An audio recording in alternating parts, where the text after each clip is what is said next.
Hey guys, today we are making a really simple yet trendy Japanese egg salad sandwich that's been blowing up the internet. I'm gonna start with a pot with cold water and I'm gonna add 1 teaspoon of baking soda in so that we can easily peel the eggs later. Okay, now I'll add our 6 eggs to the pot of water gently. The reason why I'm putting it in cold water is so that it can come to temp with the water and then we're just gonna let it sit and harden as we go, but I'll show you when to take each one out. Okay, so now that the eggs are in, I am gonna turn on my stove, and as you notice, I have rather upgraded or replaced our stove with this really cute one. I got it at H Mart, it was super cheap for $25.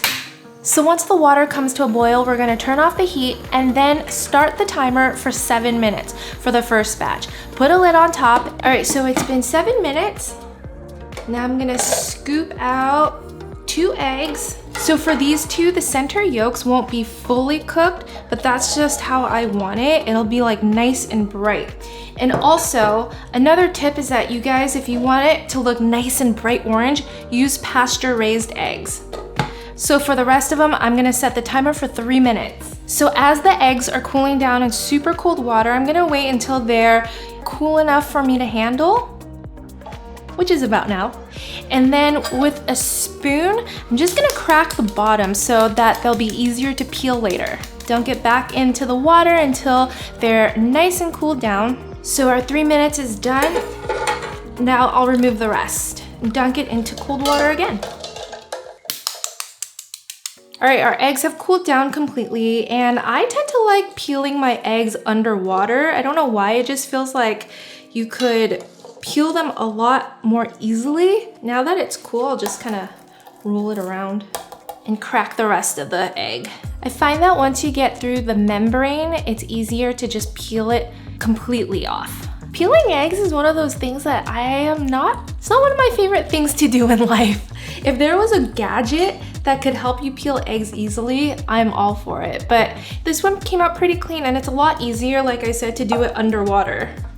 Now to cut our eggs, I actually have this strawberry slicer that I used in my Amazon kitchen gadget tools video, which was really cool. I got smaller eggs this time, so hopefully it works better. So I'm gonna put it into the slicer, and then we'll go the other way this time, so we get even pieces. Now, if you have a real egg slicer, that would work so much better, but this is what I have, so this is what I'll use.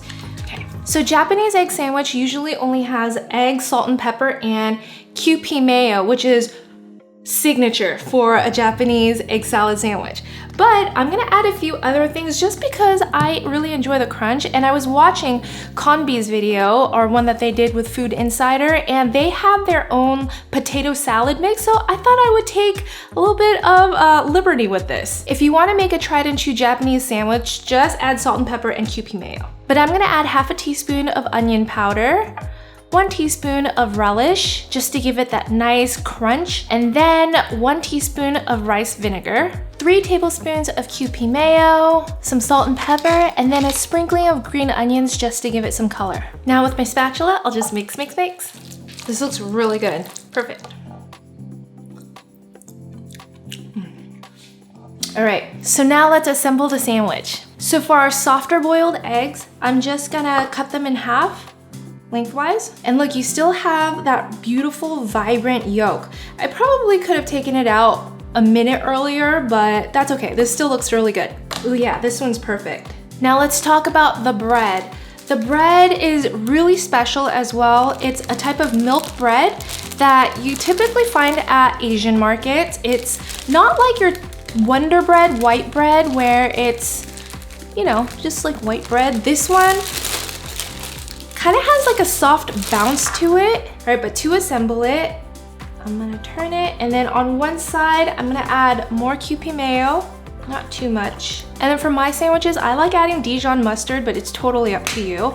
I'm gonna add this to the other side, spread them evenly. And then on our mayo side, I'm gonna take 2 of our egg halves, and then line them up in the middle. And then I'll top it with our egg filling. So close it up, give it a gentle press. I'm gonna cut the 2 side crusts, the largest sides, and then turn it 90 degrees. And now making sure I'm cutting across from our horizontal egg, I'm just gonna cut it into thirds. And once you open it up, it should reveal a beautiful, delicious egg sandwich. And of course, we're gonna have to put it into a little bento box. So I'm gonna do that here. Add a small dash of black pepper, a sprinkle of green onions, and we are ready for school, or work, or lunch. We have sweet and savory. This is another use for milk bread. It's another really popular Japanese sandwich. It's just fruit and cream. Let me know in the comment section below if you want to see a tutorial for that one too. But let's give our egg salad sandwich a try. I really love how beautiful it is with the cross section from the egg, and it's small enough to hold so that you don't have a big mess coming down with each bite. It's like a little brick, a sandwich brick. I can see why the sandwich is so popular. Everyone has their own version of an egg salad sandwich. Mine has a little bit of a tang. The relish gives it a crunch, and then the green onions kind of just brightens everything up. I really like this. I hope you do too. If you do give it a try, be sure to tag me on Instagram at Honeysuckle. Give this video a like, and don't forget to subscribe for more delicious food ideas. I'll see you guys next time. Bye!